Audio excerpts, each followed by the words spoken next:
Hey, what's going on, everyone? It's me, Mr. Mario, and I want to start this off with a little bit of a anecdotal thing. You see, I've been soldering successfully at least for about 10 years. I've been soldering longer than that, but very unsuccessfully. I definitely didn't really know what I was doing, wasn't using the right hardware, was not taught proper techniques, wasn't using proper techniques myself, didn't have the proper, I guess, confidence with what I was doing. Also broke a few things along the way until I was actually being able to solder projects, put things together, and have them actually work and not die and not get broken in the process. It's been about 10 years, but I wouldn't call myself a professional. I would really call myself a hobbyist. However, what I've tried to do is, if you see any of the old videos I've done with, soldering when I was first starting to, learn and work on this, you'll see that they're not super great. They're not awful. I don't think they're awful, mind you, but they're also not super great. That is all to say, things that I do now, current day, definitely succeed 10 times over what I was doing even just a few years ago. And one of these things has actually been with getting a microscope.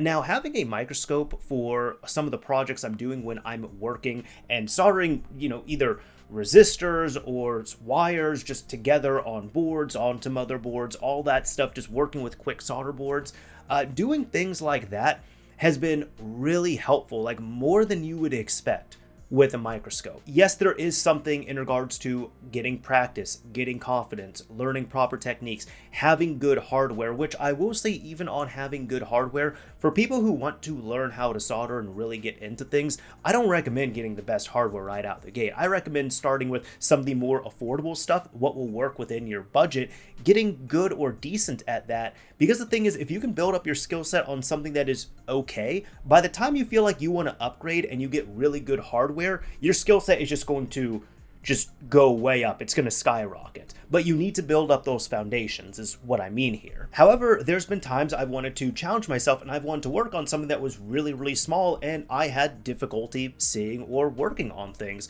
One of the things is, for me, I don't have steady hands. I do shake a little bit, as do many people, and a lot of people don't even realize their hands aren't super steady until they are put to the test with soldering together wires or soldering together a resistor to something else. However, I have learned to work with it. I also feel like it's gotten better over the years. Funny enough, you would think it would get worse, but no, it's actually gotten better. I think that's part of the confidence thing there. However, when it comes down to this, these things right here, your eyeballs, are also super helpful. Now, I'm one of those people, I'm not wearing glasses right now, but I don't have the best eyesight. Right now I am wearing contact lenses, which do help, or if I'm not wearing contacts, I am wearing glasses when I'm working on things, and it does help quite a bit. Actually seeing what you're working on does help.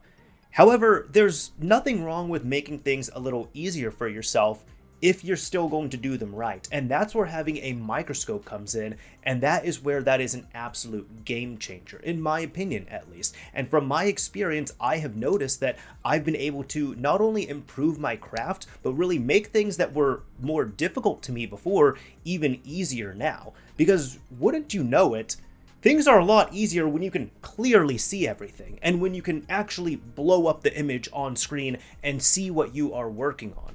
So I have been working with a microscope for a year or two at this point. It has been pretty great. I have been able to make a few videos and tutorials even better, showing microscopic footage of when I am soldering things together, putting things in place. However, I was offered to review one of these here. This, I'm not going to try to actually pronounce this, so I'm spelling it out. This Opqpq 10 inches LCD digital microscope. This is the ODM501 model. Just full disclosure right here, this was provided to me for free for purposes of review. However, this is not going to really taint what I believe in regards to this, because don't worry, if you're expecting me to just say, oh, this thing is perfect, this thing's amazing, just watch the review here. I do have opinions on here. What I am saying is thank you very much to the company to sending one of these over for review, but that's not going to impact and give me a bias on here. So that's all to say, I already do have a microscope, but when I was offered one of these, there was a few features on here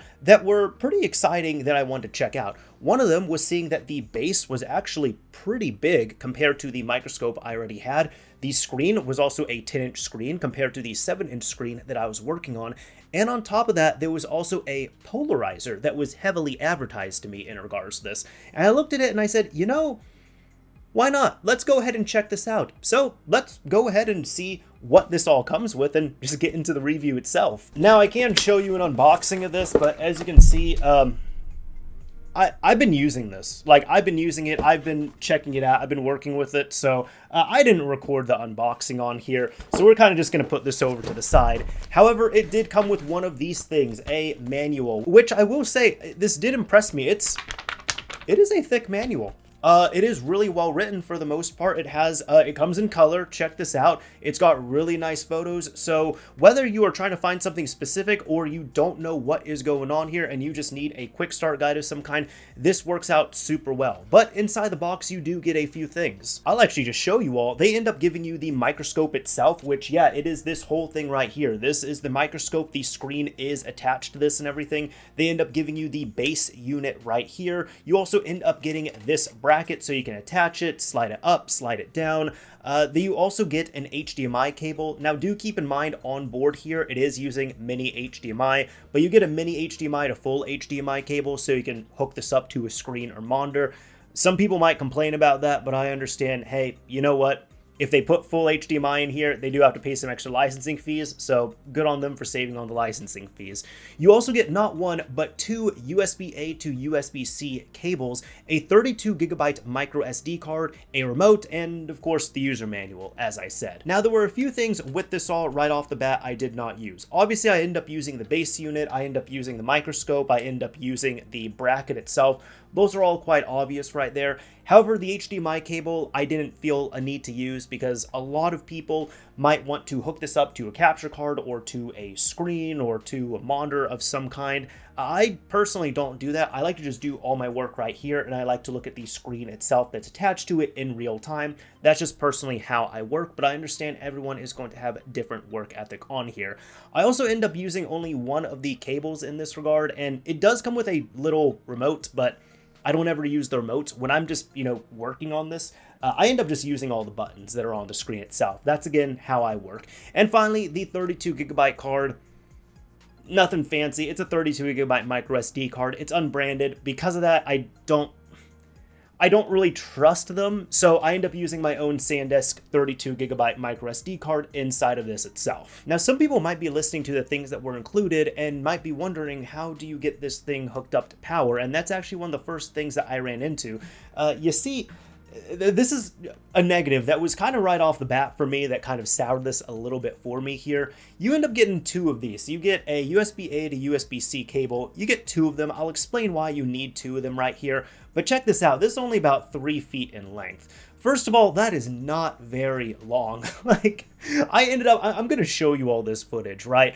I had a hard time getting this connected somewhere initially because I wanted to hook it up to power. And you might have been listening, I didn't mention anything about a charger or a wall outlet or anything else because you have to bring your own outlet for this. So I ended up grabbing one of these here that I already had, which was just a wall outlet to USB-C. However, I still wasn't able to do that because they only give you 3 feet of length, which isn't that long for a cable. So that was one thing that was right off the bat. Not only, this is just a pet peeve of mine, right? When companies are charging hundreds of dollars for their devices, such as this right here. But I know there's other companies that do this. Nintendo ended up doing it with the new 3DS. Apple, I know they've done it as well too, where they're going to charge you hundreds of dollars for a device, and they don't give you one of these things right here. But they do give you the cable. However, this cable is, for something that I'm going to be keeping at my desk and all that, like for something like this, it's not going to be super great. This is sufficient for like if I'm charging my phone or something, but for actually using a device like this, negative points right there, in my opinion. I'll even go as far as to show you all this. Funny enough, the new 3DS XL, we're going to Nintendo things here, but the new 3DS XL did not come with a charger, infamously, but the new 2DS XL did, and the same night that I was working on this thing here initially, I also went to work on something on my 2DS, and guess what? I went to charge it, and The actual, I can show you all. Look, I have this here. It is plugged in. I can bring this, it's hooked up, it's charging right now, even though it's fully charged. But the point is, this is hooked up to my wall. This is hooked up to an outlet, and I can bring this halfway across my room with no issue. Even if Lily wants to play games on here, she can certainly do that. I can do this with one of these older handhelds, but this microscope right here comes with a 3-foot cable that I can barely do that with. It's kind of comical to me, but at the same time, I'm just like, I don't know why they're going to cheap out in that regard. So that was a little bit of a negative to me right off the bat. However, I know for anybody interested in using one of these, they're not going to be solely focused on the charging aspect of it. It's going to be more in regards to how does this thing actually work? How does this set up? Well, I will say setup was an absolute breeze. For the most part, I have it all right here. You end up taking the base itself. You have the bracket that is on here, and then you just take the microscope, you pull it out, you get it into this part here, make sure it's nice and secure. You can adjust everything to your liking. So as you can see, you can move this down, you can move this up. You can also move this, rock it back and forth, do all of that stuff. And it seems to work just fine. Even if it gets like a little bit loose, because I have been knocking this all over the place. You just tighten it like that and you're all good to go. Really getting this all set up here and initially working did not take any effort. I would say it was an absolute breeze getting this up and running within like 2 minutes. I didn't have to refer to the manual in regards to that. So everything was good here. The actual build quality was pretty nice as well. The bracket I really don't have any issue with. The build plate is quite large as well too. So you can see my hand fits on there pretty snugly. They don't give you one of those like little small ones. They give you a nice one to work with. Plus this bracket is pretty big. Like I said, you can really move this all the way up, move this all the way down, which is fantastic because I'll show some footage here as well too. I like that you're able to really zoom out quite a bit, and you can also zoom in as much as you want to, because that is the point of a microscope. We're not trying to get an eagle eye view. We're really trying to zero in on whatever we're working on. It also has a whole bunch of lights. As you can see on the base right here, it has these 2 lights, which are fantastic because whenever you are working on something, when you have, your wires or your board right here on the base, you're able to actually zero in and look at it and really light it up real well. However, one thing I noticed is that this microscope, compared to another one that I've used, ends up taking natural light from the room incredibly well. On my other microscope, I've noticed that there's times I can't see anything on it unless I like zero in the lights directly on there. However, there were many times I actually didn't even need these lights. I just had like an external light, in my room that was facing this, and it seemed to work just fine. So that was really cool. I noticed that, that was all there. Actually operating the features of the microscope itself is easy enough. I'll kind of show some of them here on screen when you're cycling through them. But for the most part, the ones that were important were the resolution that you might want to record videos in. It does feature 720p and 1080p recording. It also has an exposure setting, which that one was important because I noticed that maybe this is something with the lighting on there. But initially, just with the default settings, what I was seeing was really like blown out and overexposed. So I actually had to bring down the exposure by 1 or 2 levels on there, and then it looked pretty good at that point, and I didn't mind it all too much. But thankfully that is an option on there. You're also able to set the megapixels you want to take photos with on here. So this goes all the way up to 24 megapixels, which seems to work just fine on there. And if you're doing onboard video recording or taking any photos of your work, they just save to the micro SD card, which is up at the top right here. I do like this nice little dust flap right here that ends up covering this. It has ports for a USB-A port, a mini HDMI port for, of course, HDMI output, a little reset pin just to reset all the settings if you ever need to do that, a micro SD card slot, which, as I said, this does come with a 32GB micro SD card. They recommend 32GB of storage. However, they do state in the manual that this can go up to 64GB. I haven't needed to test that there because 32GB is going to be fine enough in regards to what I'm doing here. And finally, it has a USB-C port here, not only for charging, but also for USB connection to a PC. Because if you want to, you can hook this up to a PC, it registers as a webcam, and then you're able to capture from there. So you have a few methods of capture and taking photos. You can either use this on a PC, you can use it through a capture card, or you can do everything internally on here, which I usually go with the third option. Now, something that some people might have caught was charging. What are you talking about? Like, what do you mean? It's easier if I just show you. Check this out. I've been banging this thing around all over the place, right? As you can see, there is no cables hooked up to this here. So how is this on? Like, look at it. This thing is on. Yeah, this was something that I wasn't expecting, and I'm not sure. I feel like this can be more of a selling point to certain people. For me, it's not really that big of a deal. I wouldn't want to use this personally, aside from demonstrating it to you all. But yeah, you all are seeing right here, this has a built-in battery. There's actually two of them. There is a built-in battery into the actual microscope itself, and if I can show you all, here we go. Look at that. Sorry, I'm going to blind you all right there. Bring it down. But the base plate also has its own battery built in, and you can charge it the exact same way. You charge it through USB-C on the back right here, just on the bottom. So the base plate is only for these two LEDs right here, these two little like alien looking LEDs, and then the actual battery for the microscope itself is built into the actual microscope. Now, the way I use my microscope is that I have it typically set up on that desk or table back there, and I have it hardlined into power to, you know, a wall outlet. So having the battery doesn't really appeal to me. It's something cool to show people. And the only thing I can really think of is, if you're getting this mainly for the battery usage here, is maybe you're taking this somewhere and you just want to solder something real quick, like you're taking it to a business, you're taking it to a friend's place, and you need to help them out, and you just need to solder something microscopic for 5 or 10 minutes. Or one thing that this has really been marketed for has been in regards to coins, like examining coins and such. So that could also be something as well too. Maybe you are going to a friend's house, you're going to a client's place, you're going to a place of business of some kind, and you just need to check out a coin right there. You can just charge this up beforehand, make sure you're all good, and then you can, you know, quite literally examine everything that you need to right there.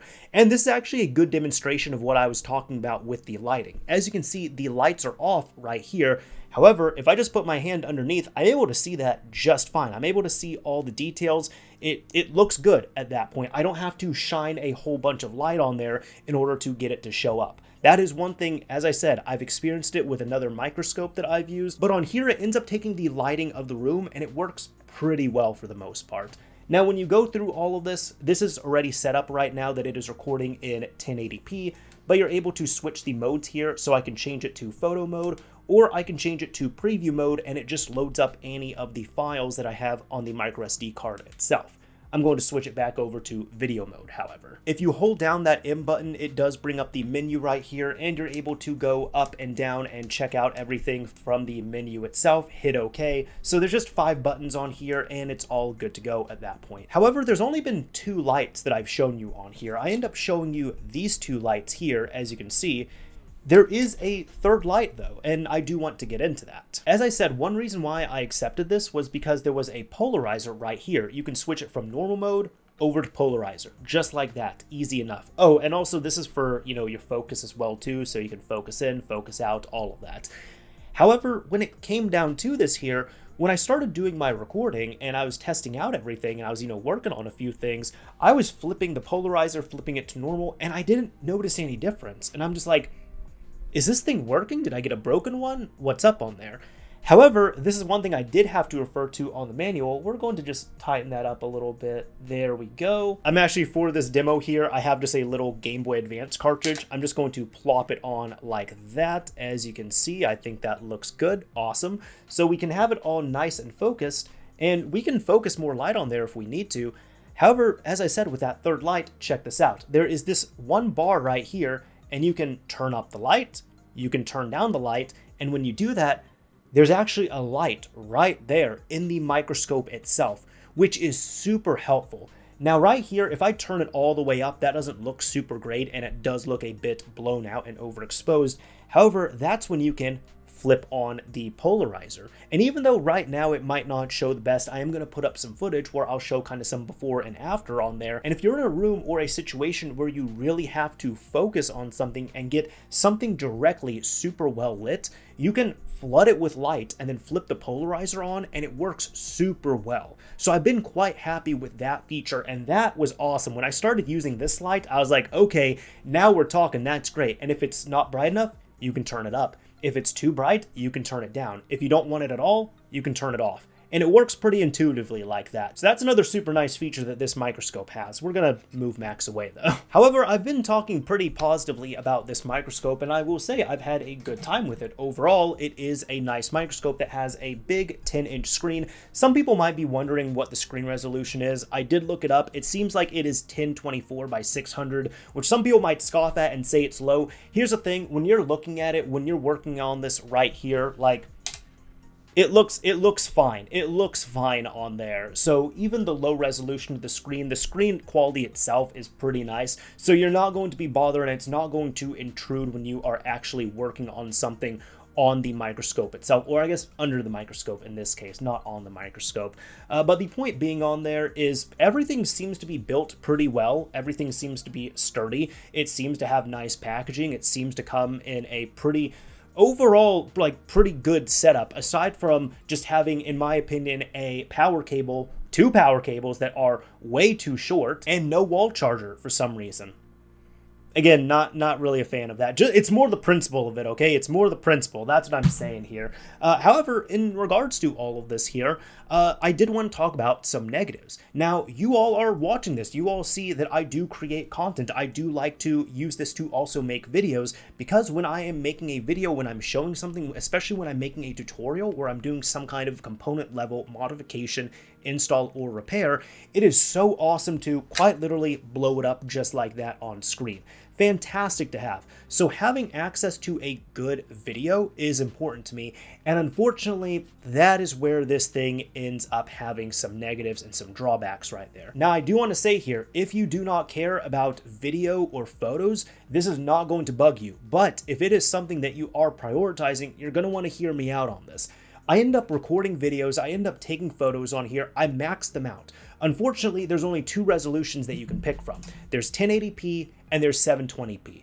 1080p is what I work with. 1080p is fine for my usage. However, typically with my other microscope, I record in 1080p 60 frames per second, and it can go up to 4K 30 frames per second. Some people might choose between either or. I personally like to have full HD with a 60 frames per second frame rate. And for anybody wondering what the difference might be, I'm going to show you all a demonstration here. Here is some footage at 60 frames per second on my old microscope, and here is some footage at 30 frames per second. I have not doctored the images at all. I just took the raw videos and I loaded them up into my editor, and I'm showing them to you all right here. Aside from some cuts, there's no post-processing, there's no color correction, there's nothing going on right there. Again, here is 60 frames per second, and here is 30 frames per second. And if you cannot tell the difference between those two, then this is not really going to matter. But for me, I tend to prefer 60 frames per second, especially because that is my workflow, that's what I work with, and I just think it does look, actually it's not even think, I know it does look more fluid on camera. So that is one thing right off the bat, because even though this is a microscope, I also do technically use it as a camera. And if you are someone who you are wanting to record in 4K, this is not going to cut it. This will not record in 4K. It will record in 720p and it will record in 1080p. Secondly, when it comes to the frame rate, you're going to be maxing out at 30 frames per second. It does not record in 60 frames per second. Yes, I know that you can hook this up to your computer or through a capture device, but even if you set the video on there to 60 frames per second, it's not going to record in 60 frames per second. What I mean by that is the resulting video file you will get will say 60 frames per second, but the actual video that is captured is not 60 frames video. It's still going to be 30 frames per second video. I will say, if you're used to looking at things at maybe like a higher frame rate, it might be a little bit jarring, just something you get used to. Is it something that's going to absolutely stop you and hinder all your installs? No. But is it something that's preferable? Absolutely. So that's one thing. You're only able to record at 1080p 30 cap. You can't go above 1080p resolution. You cannot go above 30 frames per second. To me, this was certainly a disappointment.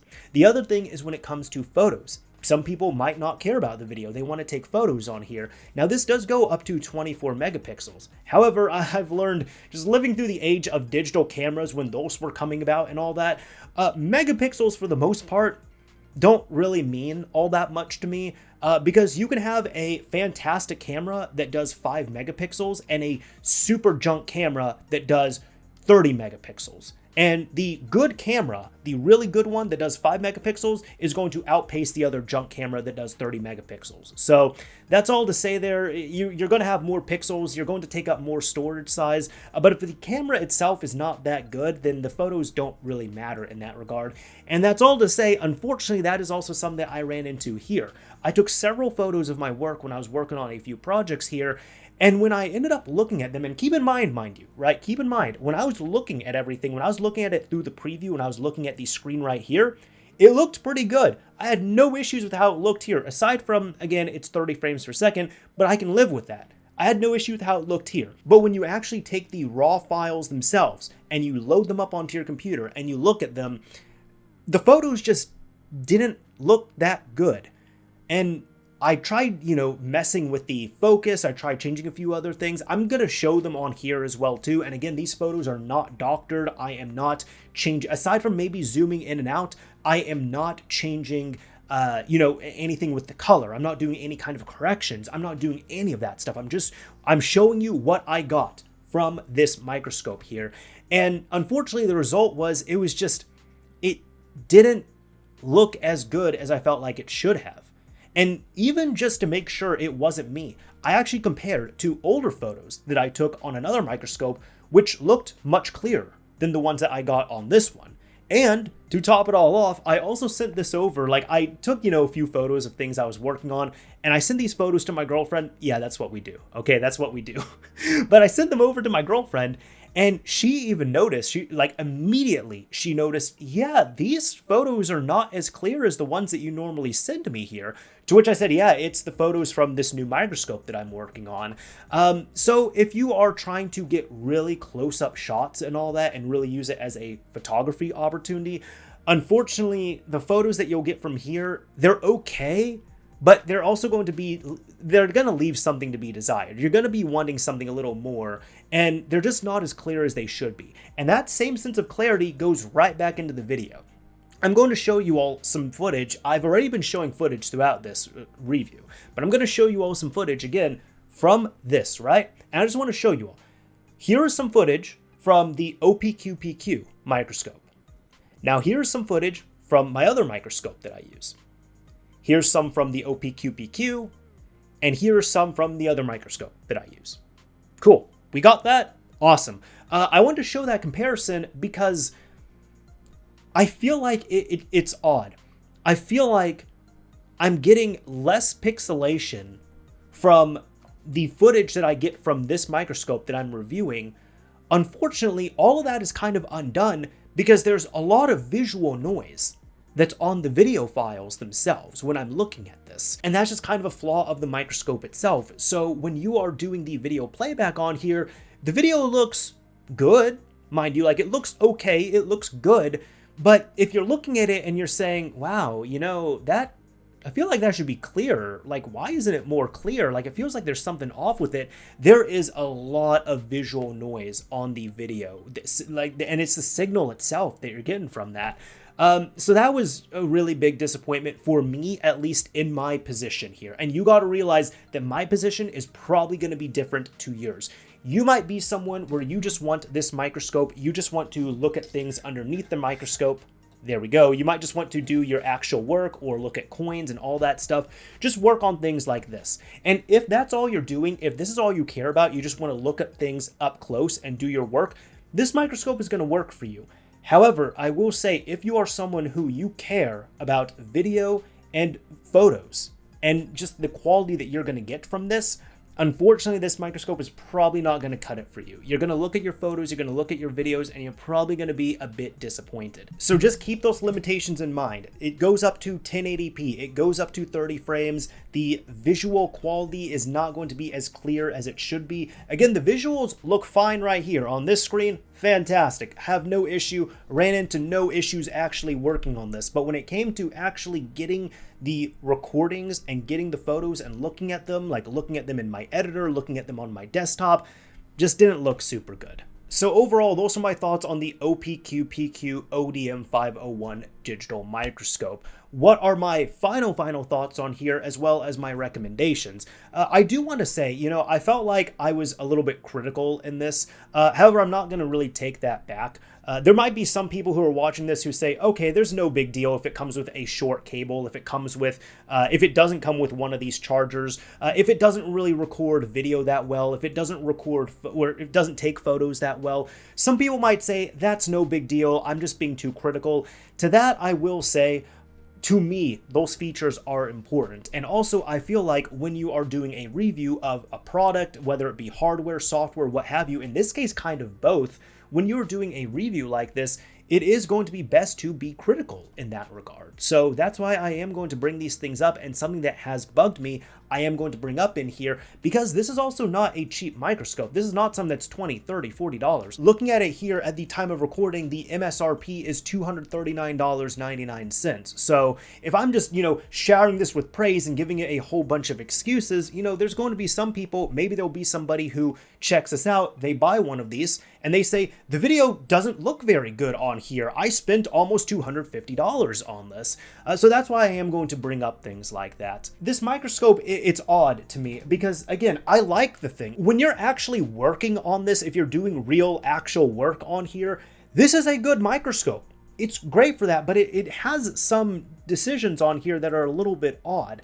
Like, for example, the built-in battery. You see this running off battery power right here. I'm not particularly sure who asked about this, but it has a built-in battery.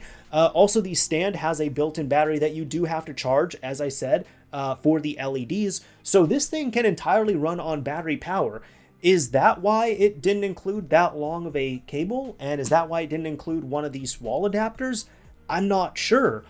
It seems like something that was a little odd right there. And maybe that came at the expense of working on the actual visuals themselves. When you're trying to get any kind of video output on here, when you're recording videos, when you're taking photos on this, maybe because they focused on some of the other things there, they decide to cut corners on this, which for people like me who do want to rely on this as essentially a camera as well, that's really disappointing.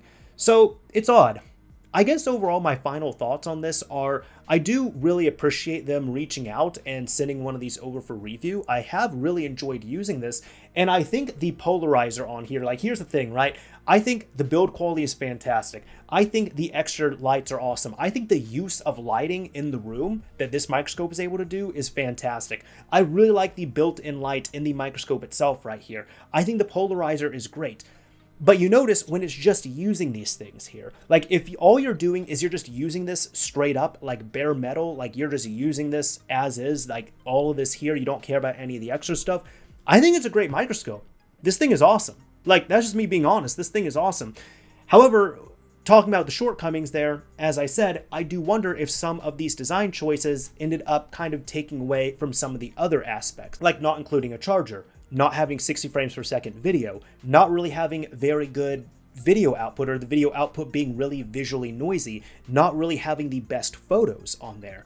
And again, I just wonder if that was kind of the takeaway that had to happen. And if it was, to me, that's disappointing as someone who does rely on those, because for me, this would be a microscope and a camera, but maybe for you, it's just a microscope. All in all, my recommendation, if I would recommend picking up one of these, if all you do is care about using this as a microscope, I'll say this is an awesome microscope. Like, this is a good microscope. I have no doubt about that. The build quality is nice. The features are pretty cool for the most part. It's easy to use, intuitive. It works really well for what it does here. However, if some of the shortcomings I brought up are going to bug you, really, if you're going to be relying on this as an actual camera and you care about the footage and the photos that you're going to get from here, you might want to look into other options, because I just feel like you're going to be a little disappointed by the output that you're going to get from this thing.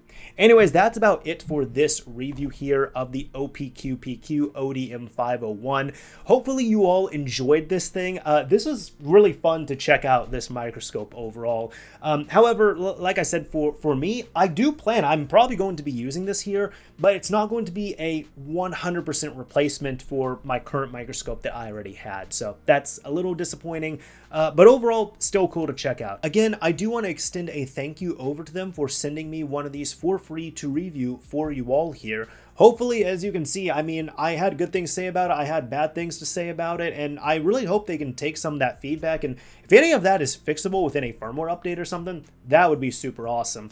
However, there is also one last thing. If you have not already looked in the description, I will be provided either a link or a code, or maybe even both, that will also give a discount of some kind if you are thinking of picking up one of these here. If you're able to use that code, you can get it for a little bit cheaper, which, hey, no issue there, right? Get yourself a little bit of a discount if you're already going to be spending this much. Anyways, that is about it for this video here. This is Mr. Mario signing off. Thank you all for watching, everyone. If you enjoyed this video, a like would absolutely be appreciated, and if you didn't like it, a dislike is fine as well too.